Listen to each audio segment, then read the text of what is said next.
A very warm welcome to all of you. My name is Divakar Padidar and I am going to share with you NEET 2022 paper, whole analysis of the paper, question paper and level of questions difficulty, so you can use for the future reference.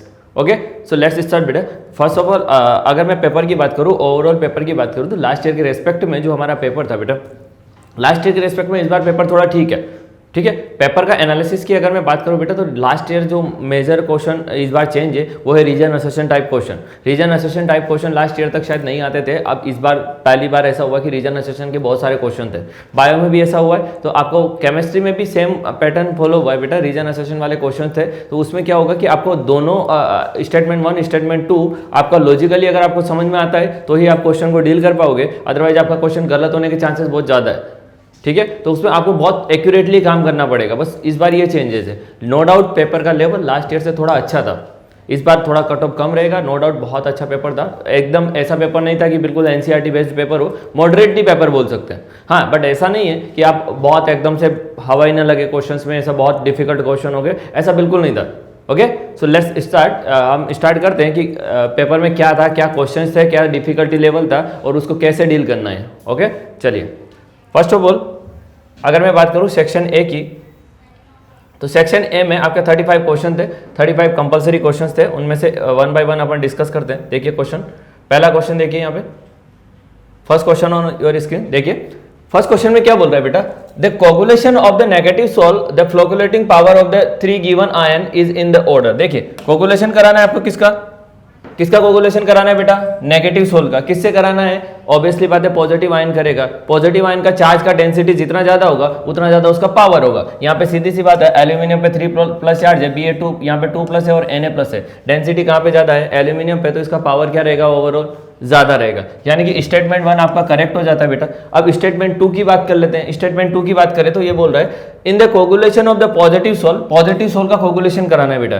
तो क्या बोल रहा है, the flocculating power of the 3 given salt, 3 salt आपको given कर रखे, उसका फ्लोकुलेटिंग power का ऑर्डर दे रखा है. अब आपको कोगुलेशन किसका कराना है बेटा, पॉजिटिव सोल का. तो सोल्ट में आपको कौन सा आयन देखना पड़ेगा, नेगेटिव आयन देखना पड़ेगा. यहाँ पे कौन सा नेगेटिव आयन है, Cl-. यहाँ पे कौन सा है बेटा, SO4 2-. यहाँ पे कौन सा है बेटा, PO4 3-. इसका चार्ज का मैग्नीट्यूड ज्यादा है बेटा, नेगेटिव चार्ज का, तो इसका पावर ज्यादा रहेगा. जबकि इसने NaCl वाले का ज्यादा बोला हुआ है, दैट मीन्स ये स्टेटमेंट आपका क्या हो जाता है, इनकरेक्ट हो जाता है.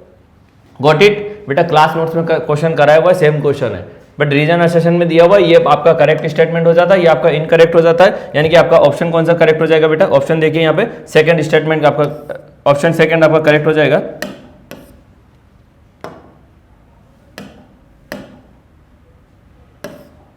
ये वाला ऑप्शन आपका करेक्ट है. Statement 1 is correct but statement 2 is incorrect. पहला वाला स्टेटमेंट जो है आपका वो करेक्ट है बेटा, और सेकंड स्टेटमेंट क्या हो जाएगा आपका, इनकरेक्ट हो जाएगा. Got it. चलिए, एकदम इजी क्वेश्चन है बेटा. हाँ, एकदम मतलब मॉडरेट लेवल पे आप बोल सकते हो. रीजन 2 स्टेटमेंट दे रखे थे, आपको दोनों को जज करना था. ओके, एकदम इजी तो नहीं बोलूंगा, मॉडरेट क्वेश्चन, ठीक ठाक क्वेश्चन बोल सकते हो आप.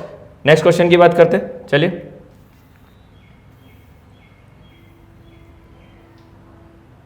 देखिए, which of the following statement regarding polymer is correct. Polymer के रेस्पेक्ट में कौन सा स्टेटमेंट करेक्ट है बेटा, वो पूछ रहा है. चलिए पहला स्टेटमेंट पढ़ते. Fibres possess high tensile strength. बिल्कुल ठीक है बेटा. फाइबर्स जो होते हैं उनका टेंसाइल स्ट्रेंथ क्या होता है, बहुत ज्यादा होता है. मैंने आपको क्लास नोट्स में कराया हुआ है, एकदम as it is point class notes में लिखा हुआ है, fibres has high tensile strength. पहला पॉइंट आपका करेक्ट है. आपसे नॉट करेक्ट पूछा है, यहाँ पे गलती ना करे, नॉट करेक्ट पूछा है बेटा, इनकरेक्ट की बात कर रहा है, करेक्ट वाला टिक नहीं करना है. फाइबर्स ये बिल्कुल एकदम करेक्ट स्टेटमेंट है. Thermoplastic polymer are the capable of cooling rapidly softening and hardening on heating and cooling respectively. बेटा सेम चीज है. थर्मोप्लास्टिक जो होता है, नॉर्मल प्लास्टिक जो होता है, उसको आप कूलिंग करोगे तो वापस शेप में आ जाएगा. तो ये पॉइंट भी आपका सही हो जाएगा. सेकंड पॉइंट भी आपका करेक्ट है. थर्ड पॉइंट देखो, थर्मोसेटिंग पॉलीमर आर रीयूजेबल. बिल्कुल गलत है. थर्मोसेटिंग पॉलीमर्स मैंने आपको उस टाइम पे भी बताया था कि एक बार मेल्ट हो गया उसके बाद उसको रीशेप नहीं कर सकते आप. थर्मोसेटिंग वाले का मैंने क्लास में कराया हुआ अच्छे से. प्रेशर कुकर का हैंडल हो गया, जो प्लास्टिक होते हैं वो एक बार बिगड़ गए उसके बाद उनको रीयूज नहीं कर सकते. तो ये स्टेटमेंट आपका क्या हो गया, इनकरेक्ट हो जाता है बेटा. आपसे नॉट करेक्ट पूछा था, यानी कि आपका ऑप्शन नंबर 3 करेक्ट हो जाता है. ठीक है, ऑप्शन नंबर 3 आपका इनकरेक्ट है. ठीक है, बाकी 4 ऑप्शंस आपके इनकरेक्ट करेक्ट हो जाएंगे. ठीक है, नेक्स्ट क्वेश्चन की बात करें, देखिए ध्यान से. बेटा अभी तक 3 क्वेश्चन डिस्कस किए मैंने, तीनों क्लास नोट्स में अवेलेबल है, आपको क्लास नोट्स देखने हैं प्रॉपर्ली। देखिए नेक्स्ट क्वेश्चन की बात करूं मैं, देख incorrect statement regarding chirality is, chirality का इनकरेक्ट स्टेटमेंट, कायरल कार्बन वो होता है जिसके चारों ग्रुप आपके क्या हो, डिफरेंट हो, that is carbon is called chiral carbon, है ना। उसके रेस्पेक्ट में कौन से स्टेटमेंट इनकरेक्ट है वो बात करें। देखो the product obtained by SN2 reaction of halo alkane having chirality at the reactive side shows the inversion of configuration, एकदम 100% करेक्ट स्टेटमेंट है बेटा। SN2 में क्या होता है, इन्वर्जन होता है, मैंने आपको बताया था अम्ब्रेला इन्वर्जन, याद है, वाल्डर इन्वर्जन या अम्ब्रेला इन्वर्जन क्लास नोट्स में कराया हुआ है, SN2 में इन्वर्जन कराना है, ठीक है।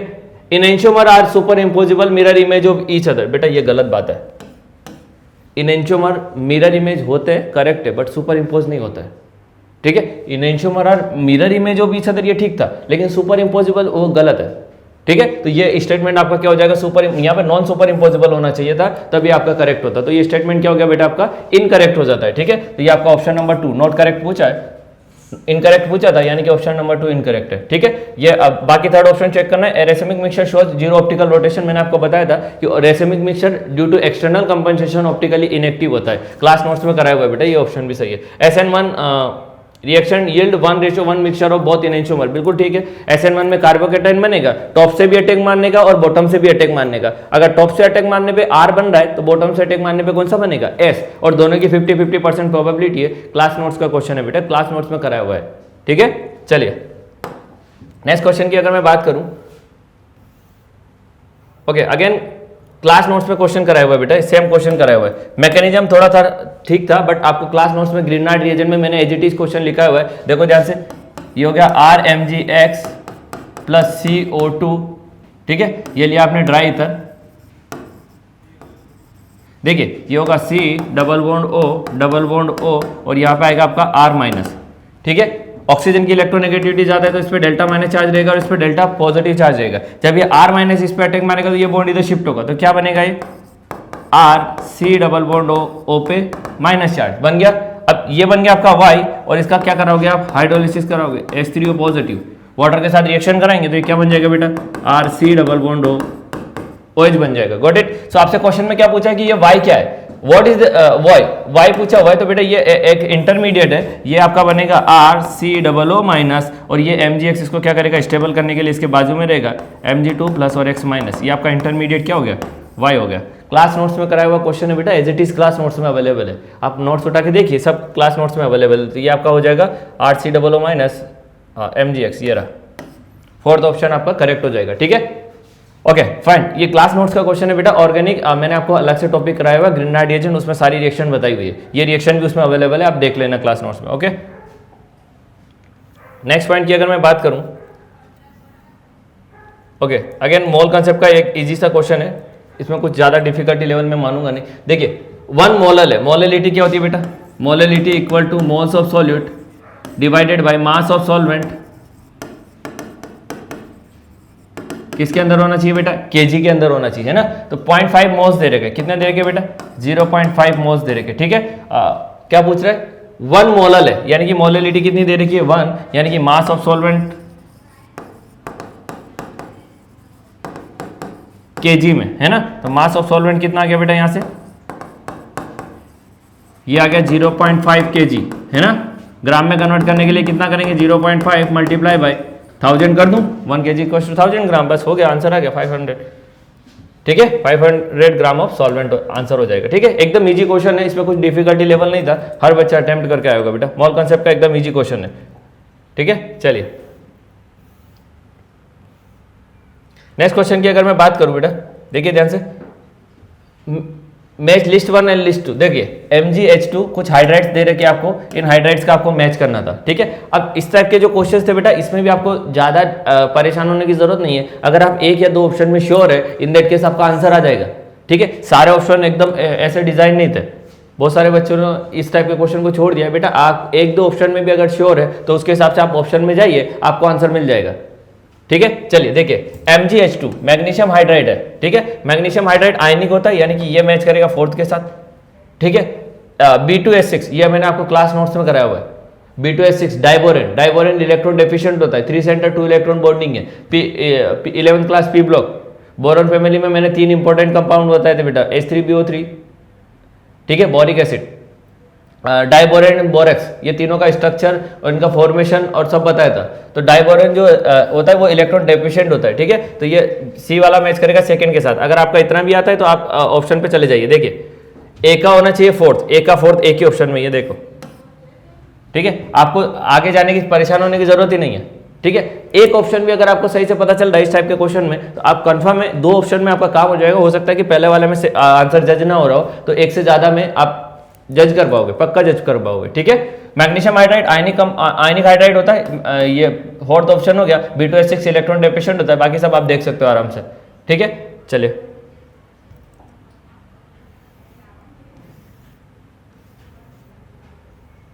अगेन थोड़ा लॉजिकल क्वेश्चन है बेटा, ठीक है।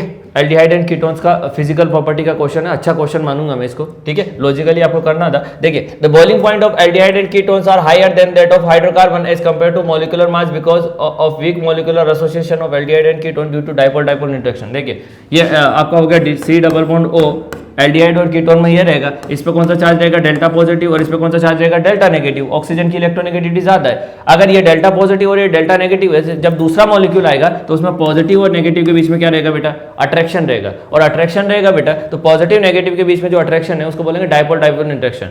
तो उसकी वजह से सेम मॉलिक्यूलर मास वाले हाइड्रोकार्बन से इसका बॉइलिंग पॉइंट क्या आएगा, ज्यादा आएगा। मॉलिक्यूल्स में अगर अट्रैक्शन बढ़ गया बेटा तो उससे बॉइलिंग पॉइंट क्या हो जाएगा, इंक्रीज हो जाएगा। स्टेटमेंट 1 आपका करेक्ट हो जाता है। Statement 2, the boiling point of aldehyde and ketone are lower than that of alcohol of similar masses due to the absence of H bonding। बिल्कुल करेक्ट स्टेटमेंट है बेटा ये भी। देखिए अल्कोहल में क्या होता है बेटा, H बॉन्डिंग होगी, OH ग्रुप आ गया, H बॉन्डिंग होगी। अगर H बॉन्डिंग हो रही है बेटा तो ये क्या करेगा, ये डेल्टा नेगेटिव, ये डेल्टा पॉजिटिव और ये डेल्टा नेगेटिव। अगर H बॉन्डिंग हो रही है तो H बॉन्डिंग ज्यादा पावरफुल होगी, और ज्यादा पावरफुल होगी इसमें फोर्स ऑफ अट्रैक्शन ज्यादा रहेगा। अगर अट्रैक्टिव फोर्स ज्यादा है तो बॉइलिंग पॉइंट भी क्या आएगा बेटा, ज्यादा आएगा। यानी कि statement 1 and statement 2 both are correct, ठीक है। दोनों स्टेटमेंट आपके करेक्ट हो जाएंगे, फोर्थ आंसर आपका सही हो जाएगा, ठीक है। इसका आंसर फोर्थ करेक्ट हो जाएगा आपका,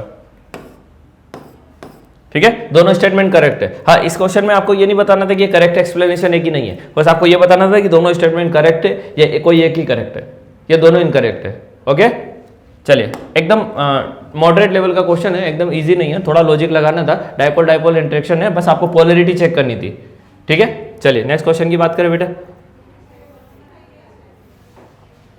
ओके, नेक्स्ट क्वेश्चन पे आते हैं, देखिए ध्यान से। प्रोडक्ट फॉर्म, ये इस साइड पे, ये थोड़ा सा कंफ्यूजिंग क्वेश्चन नहीं है बेटा, बस इसमें थोड़ा दिक्कत क्या है बेटा, इधर जो कार्बोनिल कंपाउंड है उसका रिएक्शन करा रहे, तो इस साइड पे प्रोडक्ट दे रहे, आपको सही से करना था थोड़ा, ठीक है। थोड़ा सा सही से क्वेश्चन को डील करते तो हो जाता है। देखो साइनोहाइड्रिन, एसिटाइल, शिफ्स बेस और ऑक्साइन। देखिए सी डबल बॉन्ड हो, ये कीटोन है, ये एल्डिहाइड ग्रुप है। अब इसका किसके साथ रिएक्शन कराया आपने, NH2OH के साथ रिएक्शन कराया। मैंने आपको क्लास नोट्स में बताया हुआ है बेटा, सी डबल बॉन्ड हो, ये डबल बॉन्ड हो, ये H2N, ये हो गया आपका OH। यहाँ पे क्या बन जाएगा, वाटर एलिमिनेट हो जाएगा, तो क्या बनेगा, ये सी डबल बॉन्ड N, ये हो जाएगा OH, यानी कि क्या बन गया बेटा, ऑक्साइन्स बन गया। क्या बन गया, ऑक्साइन्स बन गया। यानी कि पहले वाले का रिएक्शन जब कीटोन के साथ कराएंगे तो क्या बनेगा बेटा, ऑक्साइन्स। यानी कि डी का कौन सा ऑप्शन हो गया बेटा, डी का आएगा फर्स्ट वाला मैच करने का, ठीक है। डी का आएगा फर्स्ट, ये रहा, ये ऑप्शन का इनकरेक्ट हो गया, देखो, ठीक है। अगला देखिए एसिटल, एसिटल RNH2, NH2 की रिएक्शन कराएंगे तो शिफ्ट बेस एल्कोहल के साथ रिएक्शन करा लो, देखो ध्यान से क्या बनेगा, ये हो गया सी डबल बॉन्ड O, ये हो गया आपका ROH, ये इस पर अटैक मारेगा, ये बॉन्ड इधर शिफ्ट हो जाएगा, क्या बनेगा, ये O पे माइनस, ये क्या हो जाएगा ORH, इस पे पॉजिटिव चार्ज आएगा, ये यहाँ से शिफ्ट कर देगा, तो ये क्या बन जाएगा, OR एंड OH बन जाएगा। ओके, OR एंड OH बन जाएगा। Okay, got it. ओके, तो ये क्या बन जाएगा बेटा आपका, इस केस में आपका क्या बन जाएगा, एसिटल बन जाएगा। जब आपने किसके साथ रिएक्शन करा है, एल्कोहल के साथ रिएक्शन करा है। ऐसे ही HCN के साथ रिएक्शन कराओगे, सेम मैकेनिज्म से आप क्या बना लोगे, साइनोहाइड्रिन बना लोगे। तो अब दो अगर आपने कर लिए, आपको ऑप्शन मैच कर लेने का, ठीक है। दो अगर आपने कर पाए तो यानी कि पहले वाले के साथ क्या बना आपका, ऑक्साइम बना, एल्कोहल के साथ क्या बनेगा आपका, एसिटल बनेगा। तो आपका ऑप्शन नंबर कौन सा करेक्ट हो जाएगा बेटा, थर्ड आपका करेक्ट हो जाएगा। ओके, सो आपको कोई भी दो ऑप्शन कर लेने का, ठीक है। उसके बाद आपका क्या हो जाएगा, आंसर आ जाएगा। Okay, got it. चलिए नेक्स्ट क्वेश्चन की बात करें, तो नेक्स्ट क्वेश्चन पे आइए।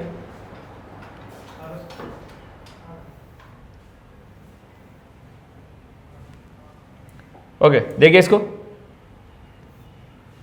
Which one is not correct mathematic equation of Dalton law of partial pressure, ठीक है। हियर पी किसको बता रहा है बेटा, क्वेश्चन में मेंशन किया हुआ है P is the total pressure. P किसको बता रहा है बेटा, total pressure, P is the total pressure. पहला क्वेश्चन दे रखा है आपको P equals to N1 RT by V, ठीक है, देखिए ध्यान से। पी वी इक्वल टू क्या होता है बेटा, P V equal to NRT, तो P इक्वल टू कितना आ गया बेटा NRT बाई वी। अगर कंटेनर से हमें 3 अलग अलग गैस का प्रेशर निकालना है तो कैसे निकालेंगे, P1 equal to N1 RT by V, ऐसे same N2 RT by V and N3 RT by V. मैंने तीनों का टोटल प्रेशर निकालने के लिए P1 P2 P3 को क्या कर दिया, ऐड कर दिया। P1 हो गया N1 RT by V, N2 RT by V and N3 RT by V, ठीक है। पहला स्टेटमेंट आपका करेक्ट हो गया। दूसरा स्टेटमेंट क्या होगा, PI equal to XI multiply by P, यानी कि PI इक्वल टू क्या आ गया XI मल्टीप्लाई बाई P। बिल्कुल ठीक है बेटा, किसी भी गैस का प्रेशर निकालना है, अगर पार्शियल प्रेशर अगर आपको निकालना है तो उसका mole fraction multiply by total pressure होगा, ठीक है। ये स्टेटमेंट भी आपका करेक्ट है, आपसे नॉट करेक्ट पूछा है, यानी कि PI equal to XI multiply by PI not, ये इनकरेक्ट हो जाएगा बेटा। देखिए P1 इक्वल टू कितना आ गया बेटा, PI इक्वल टू कितना आ गया XI multiply bye P not आएगा बेटा, ये गलत है। नॉट क्यों गलत है, क्योंकि यहाँ पे XI इंटू टोटल प्रेशर आना चाहिए, किसी गैस का प्योर फॉर्म में प्रेशर नहीं चाहिए। अगर किसी मिक्सचर में आपको प्रेशर निकालना है, किसी गैस का पार्शियल प्रेशर निकालना है, तो उसका mole fraction multiply by total pressure होता है, उसका इंडिविजुअल वेपर प्रेशर नहीं लेना है, ठीक है। तो ये इनकरेक्ट हो जाएगा, आपका थर्ड वाला इनकरेक्ट स्टेटमेंट है बेटा। नेक्स्ट देखिए, अगेन बेटा ये एकदम याद रखने वाला क्वेश्चन है, अगर आपको याद है तो ही आप क्वेश्चन को कर पाओगे, अदरवाइज ये क्वेश्चन आपको नहीं होगा, ठीक है। अगर आप में से एक दो भी अगर आपको याद है तो आप कर सकते हो, बाकी ये क्वेश्चन एकदम याद रखने वाला क्वेश्चन है, इन्फॉर्मेशन बेस्ड क्वेश्चन है, कोई लॉजिक नहीं है। अगर आपको इन्फॉर्मेशन याद है तो ये आपको इस क्वेश्चन को अटेम्प्ट कर पाओगे। हाँ, बट इसमें भी आप देखो, ये ड्रग्स है, इनमें से एक दो भी अगर आपको क्लिक होती है, देखो एनार्जेसिक होती है मॉर्फिन, ठीक है, ये वाला आपका सी में क्या आ जाएगा बेटा, सी में आपका आ जाएगा सेकंड वाला, ठीक है। ये एक तो आपको करेक्ट हो गया, सी में सेकंड वाला, देख लो एक ही ऑप्शन में, एक ही ऑप्शन से आपका काम हो गया, ठीक है। अगर आप कोई भी एक कंफर्म हो जाते हो ना तो भी आपका काम हो जाएगा, ठीक है। बट ये मैं बोलूंगा एक इन्फॉर्मेशन बेस्ड क्वेश्चन है, मॉडरेट लेवल का क्वेश्चन है, अगर आता है तो ठीक है, नहीं आता है तो आपको इसको स्किप करना पड़ेगा, और कोई लॉजिक नहीं है इसका, ठीक है। ये कौन सी ड्रग है, वो कहाँ पे यूज होगी है, कैसे यूज करेंगे, वो याद रखना पड़ेगा आपको, ओके। इन्फॉर्मेशन बेस्ड क्वेश्चन था बेटा। चलिए नेक्स्ट क्वेश्चन की अगर मैं बात करूं, देखिए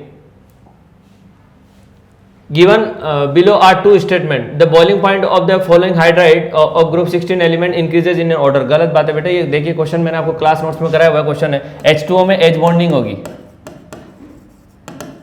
नीचे जाने पे मॉलिक्यूलर मास बढ़ेगा तो wonder of force of attraction बढ़ेंगे, तो बॉइलिंग पॉइंट बढ़ना चाहिए था, बट बढ़ने के साथ साथ यहाँ पे हाइड्रोजन बॉन्डिंग हो रही होगी, हाइड्रोजन बॉन्डिंग होगी तो ये ग्रुप में H2O क्या करेगा, टॉप करेगा बेटा, ये गलत बात हो गई, इसलिए स्टेटमेंट वन आपका क्या हो गया, इनकरेक्ट हो गया, ठीक है। स्टेटमेंट वन इनकरेक्ट है। देखिए the boiling point of this hydride increases with increase in the molar mass, ठीक है। अब देखिए बॉइलिंग पॉइंट क्या हो रहा है,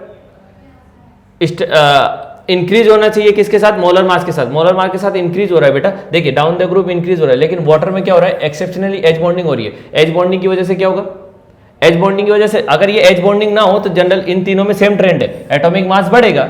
अगर ये ना देके ये 3 देता तो ये स्टेटमेंट सही हो जाता कि एटॉमिक मास बढ़ रहा है, एटॉमिक मास बढ़ेगा तो one dollar force of attraction बढ़ेंगे, और one dollar force of attraction बढ़ेंगे तो इससे क्या होगा, बॉइलिंग पॉइंट बढ़ेगा, ठीक है। बट यहाँ पे H2 आने की वजह से, H2O की वजह से नीचे जाने पे एटॉमिक मास बढ़ने के साथ साथ बॉइलिंग पॉइंट नहीं बढ़ रहा है। H2 इसमें क्या कर रहा है बेटा, टॉप करेगा, पूरे ग्रुप में टॉप करेगा, मैंने आपको पी ब्लॉक में लिखा हुआ है और इंपॉर्टेंट पॉइंट लिखा हुआ है। तो ये स्टेटमेंट आपका क्या हो जाएगा, इनकरेक्ट हो जाएगा। तो आपका ऑप्शन नंबर कौन सा हो जाएगा बेटा, 1। आपका दोनों स्टेटमेंट क्या हो गए बेटा, आपके इनकरेक्ट हो गए, ठीक है। चलिए नेक्स्ट क्वेश्चन की बात करते हैं। ओके ये फिर भी ठीक ठाक क्वेश्चन था, इसमें आपको थोड़ा चार्ज असाइन करना पड़ेगा, अगेन क्वेश्चन कराया हुआ है, क्लास नोट्स में कराया हुआ क्वेश्चन है। देखिए IPSC name of the complex, Ag क्या दे रखा बेटा, Ag H2O का होल 2 एंड दे रखा आपको क्या, AgCN का होल 2।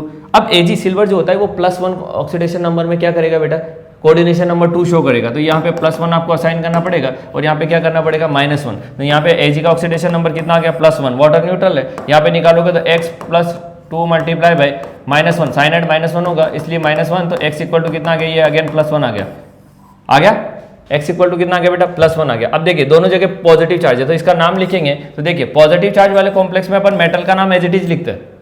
पॉजिटिव चार्ज या न्यूट्रल जो कॉम्प्लेक्स होते हैं उनका में मेटल का नाम के आगे कुछ नहीं लगाते हैं, और नेगेटिवली चार्ज कॉम्प्लेक्स के अंदर अपन क्या करेंगे, कोऑर्डिनेशन स्फीयर में क्या करेंगे 8 लगाते हैं। मैंने आपको क्लास नोट्स में बताया हुआ है, ठीक है। तो ये क्या लिखेंगे इसका, देखो इसका आएगा डाई एक्वा, वाटर के लिए क्या यूज करेंगे एक्वा, तो डाई एक्वा। सेकंड क्या यूज करोगे सिल्वर।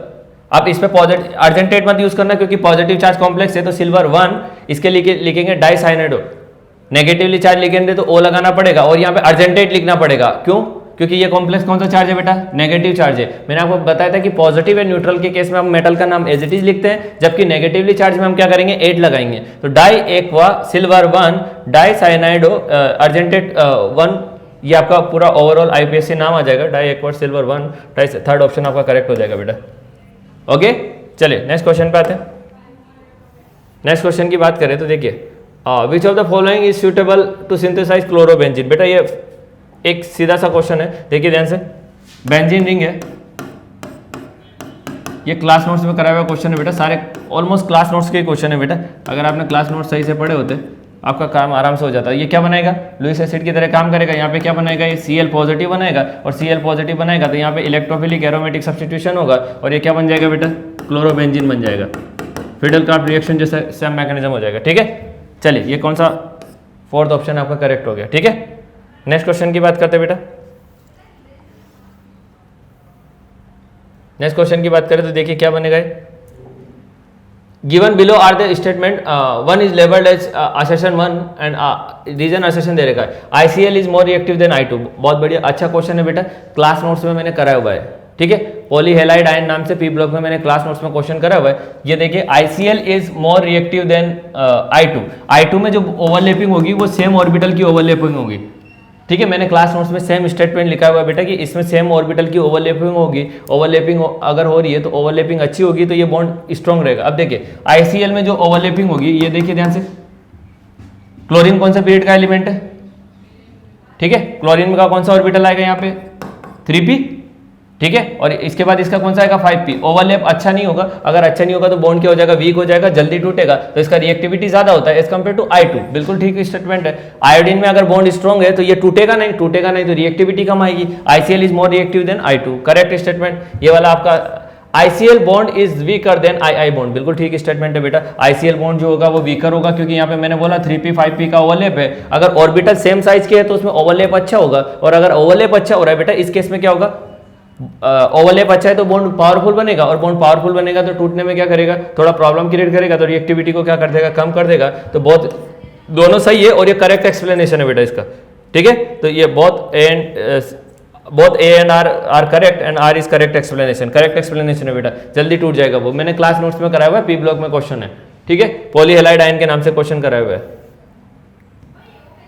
ठीक है। IPSC name of element atomic number 119, तो सीधी सी बात है बेटा, अन इनियम आ जाएगा। 1 के लिए अन यूज करेंगे और 9 के लिए इनियम यूज करेंगे, तो सीधा सा आंसर आ जाएगा। ये आपको याद रखना है, IPSC naming as it is 1 to 120 तक आपको याद रखना था। ये आपको याद है तो आप आराम से कर सकते हो, इसमें कुछ ऐसा लॉजिक नहीं है। ओके नेक्स्ट क्वेश्चन की बात करें बेटा। ये क्वेश्चन में क्या दे रखा है आपको, देखिए ध्यान से। क्वेश्चन में at 298 the standard electrode potential दे रखी है, और कौन सी रिएक्शन फिजिबल होगी कौन सी नहीं होगी, ये आपको सीधा सा ACS का एप्लीकेशन याद है तो भी आप इस क्वेश्चन को कर सकते हो। कौन से पोटेंशियल दे रखे, Cu+2 to Cu, Zn+2 to Zn, Fe+2 to Fe and Ag+2 Ag, सारे रिडक्शन पोटेंशियल दे रखे। ECS में मैंने आपको इलेक्ट्रोकेमिकल सीरीज में बताया था बेटा कि जो मेटल नीचे जाते हैं तो कौन सा पोटेंशियल बढ़ता है बेटा, रिडक्शन पोटेंशियल इंक्रीज होता है। जो मेटल ऊपर होता है वो मेटल नीचे वाले मेटल को क्या करेगा, डिस्प्लेस कर देगा। अगर आपको उतना भी याद है तो इनको इंक्रीजिंग ऑर्डर में अरेंज कर लीजिए, बस आपका इतना ही काम था। देखिए सबसे छोटा रिडक्शन पोटेंशियल किसका है, जिंक का है, तो यानी कि सबसे पहले कौन आएगा, जिंक, नेगेटिव 0.076 वोल्ट है। फिर उसके बाद कौन है बेटा, इसके बाद आएगा आपका Fe के बाद देखिए कौन आएगा, कॉपर, इसके बाद आ गया आपका Cu, देन आ गया आपका Ag, ठीक है। अब ऊपर वाला मेटल नीचे वाले मेटल को डिस्प्लेस कर देगा, नीचे जाने पे आपको इंक्रीजिंग ऑर्डर ऑफ किस में अरेंज किया बेटा, रिडक्शन पोटेंशियल के इंक्रीजिंग ऑर्डर में अरेंज कर लिया है। अब इसके बाद क्या करेंगे बेटा, अपन सिंपल सा ये देख लेंगे, ऊपर वाला मेटल नीचे वाले मेटल को सॉल्ट सॉल्यूशन में से क्या करेगा, डिस्प्लेस कर देगा, बस बात खत्म। CuSO4 है, इसका सॉल्ट सॉल्यूशन है, इसमें Fe को डाला है, ये Fe ऊपर है, नीचे वाले मेटल को डिस्प्लेस कर देगा, करेक्ट है। ठीक है। FeSO4 में क्या डाला है, जिंक डाला है, जिंक ऊपर है, इसको डिस्प्लेस कर देगा। ये देखिए CuSO4 है, Cu ऊपर है बेटा, इसका रिडक्शन पोटेंशियल क्या है, इसका रिडक्शन पोटेंशियल कम है, Ag का रिडक्शन पोटेंशियल क्या है, ज़्यादा है। ये वाली रिएक्शन ऊपर वाला मेटल को नीचे वाला मेटल डिस्प्लेस नहीं कर पाएगा, यानी कि थर्ड वाला आपका क्या हो जाएगा, इनकरेक्ट हो जाएगा। आपको ECS याद है तो भी आप आराम से कर सकते हो, एकदम ठीक ठाक क्वेश्चन है, ठीक है। क्लास नोट्स में अवेलेबल है बेटा। नेक्स्ट क्वेश्चन है, अगेन क्लास नोट्स में अवेलेबल क्वेश्चन है बेटा, GOC का क्वेश्चन है। देखिए which of the following compound among the following is not an aromatic compound, ठीक है। ये आपका एरोमेटिक कंपाउंड है, पॉजिटिव चार्ज के साथ रिंग प्लेनर होना चाहिए, मैंने आपको GOC में बताया हुआ है, रिंग प्लेनर होना चाहिए, और 2 पाई इलेक्ट्रॉन के साथ आपका क्या होना चाहिए, 2n पाई इलेक्ट्रॉन के साथ कॉन्जुगेशन होना चाहिए। देखिए 1 2 3 पाई बॉन्ड है और पॉजिटिव चार्ज है, रिंग प्लेनर है, इसमें ये एरोमेटिक है, ये वाला रिंग एरोमेटिक है, ये वाला नॉन एरोमेटिक हो जाएगा बेटा। यहाँ पे sp3 हाइब्रिडाइज कार्बन आ गया, ये वाला, ये तीनों ऑप्शन आपको सारे ये क्वेश्चन क्लास नोट्स में GOC में कराए हुए क्वेश्चन है बेटा। आप क्लास नोट्स उठा के देखोगे वहाँ पे आपको आराम से मिल जाएगा। ऑप्शन नंबर 3 नॉन प्लेनर है, नॉन एरोमेटिक हो जाएगा, ये कार्बन नॉन प्लेनर हो गया। एरोमेटिसिटी का कंडीशन होता है बेटा प्लेनर होना चाहिए पहले मॉलिक्यूल, ठीक है। अगेन क्वेश्चन क्लास नोट्स में कराया हुआ क्वेश्चन है बेटा, देख लीजिए। स्टेटमेंट ग्रेफाइट एंड डायमंड के बारे में आपको स्टेटमेंट दिया हुआ है, diamond is covalent and graphite is आयनिक, ठीक है। करेक्ट स्टेटमेंट, ये तो ग्रेफाइट जो होता है वो भी आयनिक नहीं होता बेटा, ठीक है। स्टेटमेंट इनकरेक्ट है, diamond is sp3 hybridise while graphite is sp2 hybridise, ये करेक्ट स्टेटमेंट है बेटा। आपको क्लास नोट्स में कराया हुआ है कार्बन फैमिली में। डायमंड में टेट्राहेड्रल स्ट्रक्चर होता है, हर कार्बन 4 अदर कार्बन के साथ टेट्राहेड्रली जुड़ेगा तो sp3 हाइब्रिडाइज आएगा, और ग्रेफाइट sp2 हाइब्रिडाइज होता है। ये करेक्ट पूछा था, ये वाला स्टेटमेंट करेक्ट है, बाकी देखने की जरूरत ही नहीं है, ठीक है। चलिए नेक्स्ट क्वेश्चन की अगर मैं बात करूं, देखिए ध्यान से, देखिए क्वेश्चन को। Given below are the two statement 1 primary aliphatic amines react with HNO2 to give unstable diazonium salt, ठीक है। अनस्टेबल डाइजोनियम सोल्ट देखा बेटा, एकदम करेक्ट होता है। प्राइमरी एमिन का रिएक्शन जब कराते हैं, RNH2 का रिएक्शन कराया किसके साथ, HNO2 के साथ, तो ये बनता है RN2 positive Cl negative, unstable होता है बेटा।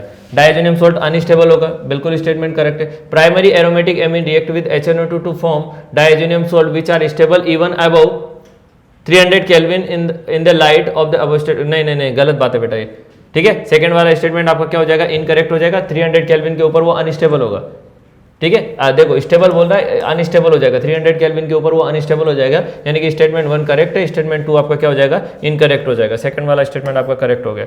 नेक्स्ट क्वेश्चन की बात करें, चलिए देखिए नेक्स्ट क्वेश्चन देखिए। नेक्स्ट क्वेश्चन की अगर मैं बात करूं बेटा, देखिए ध्यान से क्वेश्चन क्या बोल रहे हैं। असर्शन ए है, एंड देखिए in a particular point defect the ionic solid and statement 2 क्या बोल रहा है, इलेक्ट्रिकली न्यूट्रल। ये स्टेटमेंट सेकंड नीचे आएगा बेटा। पॉइंट डिफेक्ट में क्या होता है, आयनिक सॉलिड जो होगा इलेक्ट्रिकली न्यूट्रल होगा, बिल्कुल करेक्ट स्टेटमेंट है बेटा। कोई भी सॉल्ट जो होगा वो क्या होगा, इलेक्ट्रिकली न्यूट्रल होगा। अगर केटाइन लीव भी कर रहा है तो वो अपना नेगेटिव चार्ज वहीं पे छोड़ के जाएगा, ठीक है। केटाइन अगर लीव भी करता है तो वहाँ पे अपना क्या छोड़ के जाएगा बेटा, नेगेटिव चार्ज को वहीं पे लीव करके जाएगा, ओके। तो ये पहला स्टेटमेंट। सेकंड स्टेटमेंट है बेटा, even if the few cations are missing from the unit cell, जरूरी नहीं बेटा कि ये मिसिंग हो तो ही काम करेगा, ठीक है। ये पूरा एक्चुअली क्या है, ये सेकंड स्टेटमेंट यहाँ पे नहीं आएगा बेटा, ये पूरा स्टेटमेंट है। देखिए in a particular point defect and ionic solid are electrically neutral even few of its cation are missing from its unit cell, बिल्कुल करेक्ट स्टेटमेंट हो जाएगा बेटा। कुछ केटाइन मिसिंग भी है तो वो अपना चार्ज क्या करके जाएंगे, वहीं पे छोड़ के जाएंगे। अगर वहीं पे चार्ज छोड़ के जाएंगे तो वो ओवरऑल लेटिस क्या रहेगा, इलेक्ट्रिकली न्यूट्रल रहेगा। ये तो करेक्ट स्टेटमेंट हो गया आपका, ठीक है।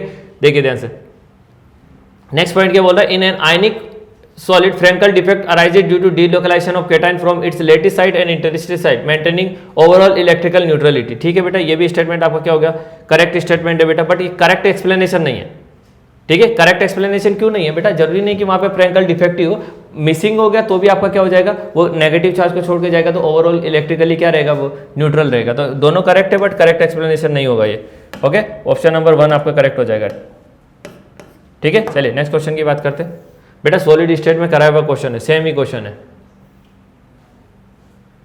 The Kjeldahl method for the estimation of nitrogen can be used to estimate the amount of nitrogen which of following compound. देखिए ध्यान से, as it is NCERT based question है बेटा। जार्डेस मेथड में क्या करते हैं अपन, अमोनियम सल्फेट बनाते हैं, तो यहाँ पे ये पिरिडिन नहीं बनाएगा बेटा, एनिलीन आपका बनाएगा। यहाँ पे देखिए एजो सोल्ट आपका नहीं बनाएगा और ये नाइट्रो नहीं बनाएगा। आपको एनसीईआरटी में लाइन दे रखी है, जार्डेस मेथड में क्लियरली मेंशन किया हुआ है कि एजो आपका नहीं बनाएगा, नाइट्रो नहीं बनाएगा और पिरिडिन नहीं बनाएगा, ठीक है।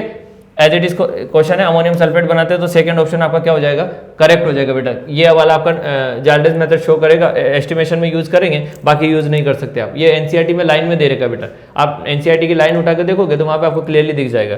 ठीक है, नेक्स्ट क्वेश्चन की बात करते हैं।